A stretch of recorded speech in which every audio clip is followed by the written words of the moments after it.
Hi guys, welcome back to my channel. My name is Sakshi and I am PharmD 4th year student. I have previously uploaded videos on what are the important topics of each and every subject in PharmD first year, second year, and now I'm doing the same for PharmD third year. I've already done the same for Pharmacology 3 and Pharmaceutical Analysis. I really hope that you check those videos out. And today in this video we would be doing the same for medicinal chemistry. So let's start with the important topics for medicinal chemistry. Starting with the topic of anti-infective agents, we have local anti-infective agents, antifungal agents, antiviral agents, antiprotozoal agents, and anthelmintics. These five are very high yield topics, that is they are very short, very easy to remember. There is less of SAR, that is structure activity relationships, to remember in these five topics, and they are very high yielding in the sense that they are easy to remember. There is less of SAR, so direct questions are asked that write a short note on alcohols or local anti-infective agents, antifungal agents, or write a short note on protozoal agents or antiviral agents. So that is the reason that they are very high yield topics. Also anthelmintics. So what you can do is that learn them first. All right. Along with that, disinfectants are also important. I don't know. I think it must be there in local anti-infectives only. So we have preservatives and disinfectants, which is very important, so that also you have to include. So these are the 5 to 6 topics that you have to complete first, because they are very easy to remember and that will really help you to kickstart. I've previously made a video on how to select chapter for preparation, or how to plan your preparation for examination. So if you are someone who is going to have examination right now, then I really prefer you to watch that video first. That will give you an idea about which chapter to select first to maximize your productivity and the motivation. So continuing, then we have anti-tubercular agents and urinary tract anti-infectives. So instead of write a short note on UTI agents, they can ask you write a short note on quinolones. And for anti-tubercular agents, there is obviously the malarial cycle that you have to remember, and which drugs act on which stage of the cycle. That sorry, not malarial. For tuberculosis, there are synthetic anti-TB agents and anti-TB antibiotics, which are very important. So there are first line agents and second line agents for tuberculosis, which are very important. Coming on to malaria, yeah, anti-malarial agents. So as I said, that there is life cycle of malarial parasite, which is there is female Anopheles mosquito. So life cycle of that you have to remember, and the malarial parasite, that also. And what are the medications, and at which stage of the parasite, or which stage of the host infection they act on, that is very important. What are the medications that act on erythrocytic stage, and what are exoerythrocytic medication, that is very important. Alright, so coming on to sulfonamides and sulfones, obviously very important. And SAR, sulfamethoxazole, they can ask you a question on sulfamethoxazole. Then trimethoprim, what are the mechanism of action? Dapsone, they can also ask a question such as what are the anti-leprotic agents, and write a short note or give the mechanism of action or structures of dapsone, so that they can ask you in that way. Then we come to antibiotics. Obviously each and every one of them is very important, especially penicillin. What are the different types of penicillins, which is what are the latest penicillins, etc., that they can ask you. What are the penicillin that are acid resistant? What are the penicillin, the different types of penicillins that have been recently discovered. So all the structures, and what is their pH, what is the mechanism of action, their onset, duration of onset, that is very important. Then cephalosporins, beta-lactamase inhibitors are important. Clavulanic acid and thianamycin, that is important. Clavulanic acid is very important. Why it is given along with amoxicillin, that is important. Tetracycline is also, obviously the SAR of tetracycline is very important. SAR of tetracycline, penicillin, all the antibiotics. Don't skip any SAR of any antibiotic at all. Macrolides, erythromycin, azithromycin are very important. Then for miscellaneous, we have clindamycin, bezitracin, chloramphenicol. From this, chloramphenicol is important. And yeah, for all the antibiotics, don't forget to remember what is their antibacterial spectrum, the mechanism of action, especially the toxicity, the dose, and the uses. That all you have to write, apart from the mechanism of action, structure, and SAR. As per the question, if it is only the SAR, then just write the SAR like that. For anti-neoplastic agent, this is obviously very important. They can ask you simply like write the SAR of all the plant products, or list out all the plant products used for cancer treatment, or chemotherapeutic agents that are plant derived, stuff like that. So their mechanism of action is very important. Alkylating agents, cyclophosphamide, there are 10 agents in total for anti-neoplastic agent. All those 10, and especially because they are anti-cancer, so what kind of cancer do they treat? Are they for ovarian cancer? Are they for breast cancer? Are they for any other type of, squamous cell cancer, lung cancer, etc.? So that is very important. Okay, then obviously antibiotics are important, antimetabolites are important. What you can do for antibiotics and anti-neoplastic agents is that when you learn the same chapters in pharmacology now, for example, you are learning in pharmacology the same things, antibiotics and anti-neoplastic agents, they are all the same, along with anti-tubercular agents, protozoal agents, etc, etc. So whenever you are learning in pharmacology, draw a structure there only of each and every agent. For example, if you are right now studying vincristine, vinblastine, then draw a structure of that. But although that structure is very difficult, then let us just say rifampicin, my favorite structure.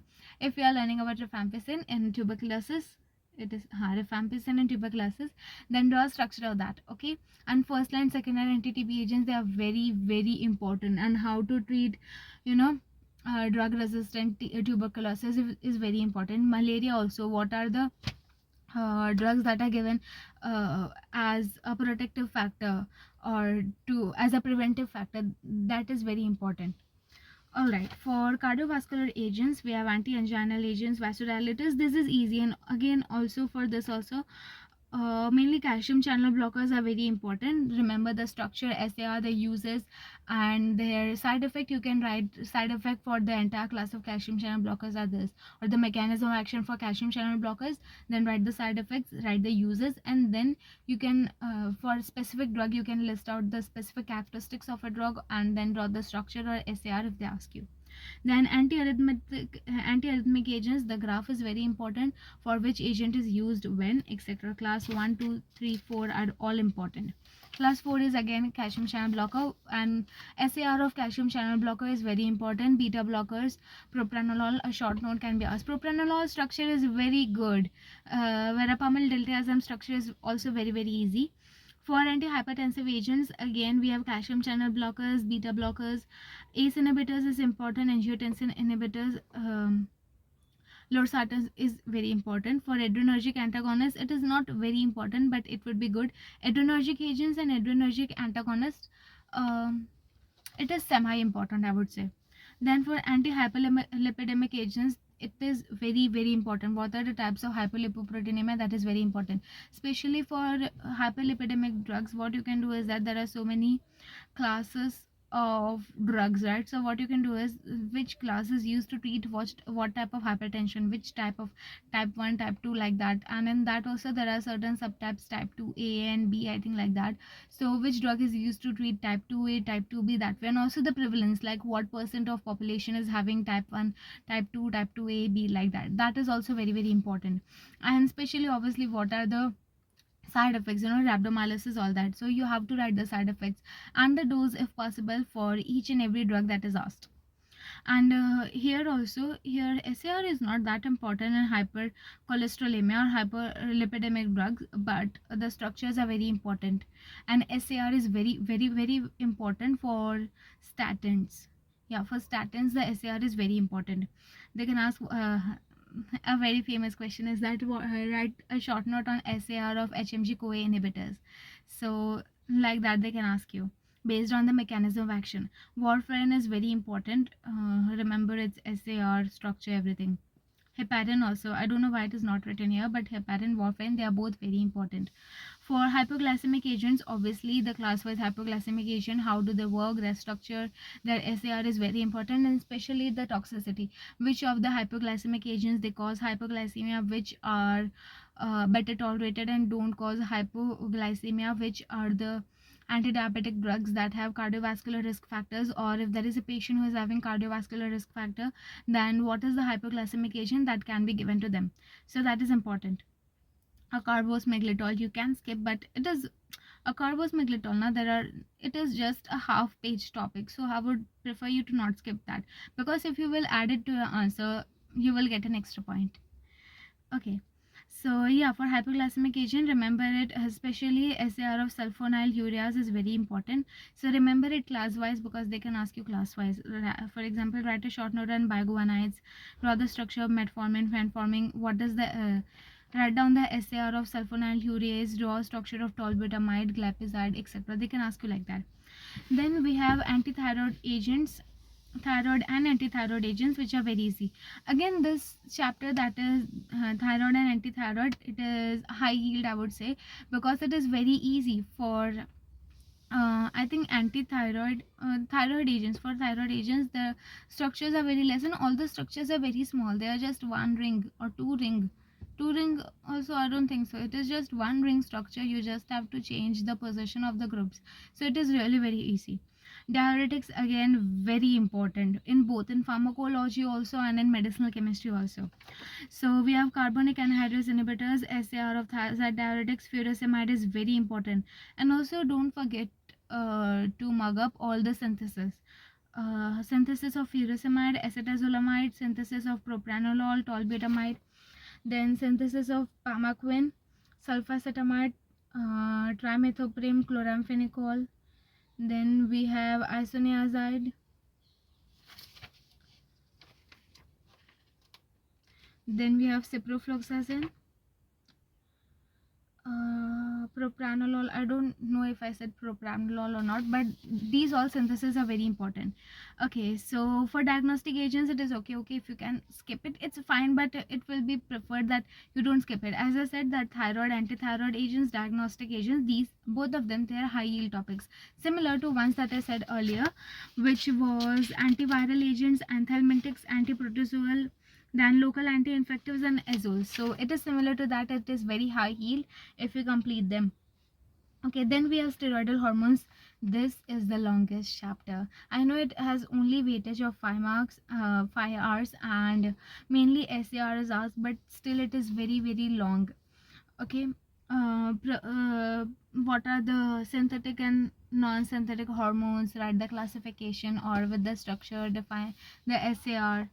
So SARs are very important in here. Yeah, for steroidal hormones and adrenocorticoids, what is the SAR of glucocorticoids or mineralocorticoids? What is the mechanism of action for glucocorticoids, adrenocorticoids? What are the male hormones? Then what are the synthetic and natural male hormones, or synthetic? What is the that is very important. Contraceptive pill regimen, it is very important along with the structure, so that part is very important, don't skip it. And yeah, that is it. And wait, coming on to the first chapters which I had skipped, that is modern concept of rational drug design. Yeah, I'm so sorry. So drug design is very important. What is SAR is important. Combinatorial chemistry is very easy. Like I have my notes, and in that combinatorial chemistry is given in very easy form. What is the process of rational drug design is very important. Then study of SAR and all that I already said. But yeah, from the first topic we have rational drug design, what is it, and what is combinatorial chemistry is very important. The factors affecting drug metabolism, so that is important. And the other ones that I discussed, do remember that. And if you are someone who is having medicinal chemistry examinations, then all the best to you. I really hope that you do well, and if you do, then let me know in the comment section below. Also, if there is any other kind of video that you would like me to make, then let me know. And very importantly, after this video I would also be uploading how to read medicinal chemistry, or tips or tricks to improve your medicinal chemistry. So I really hope that you like it. And if there is any other kind of video that you would like me to make, then let me know in the comment section below. And other than goodbye, don't forget to subscribe and share my videos as much as you can with your friends, because we really need some more watch hours. That is it. Goodbye.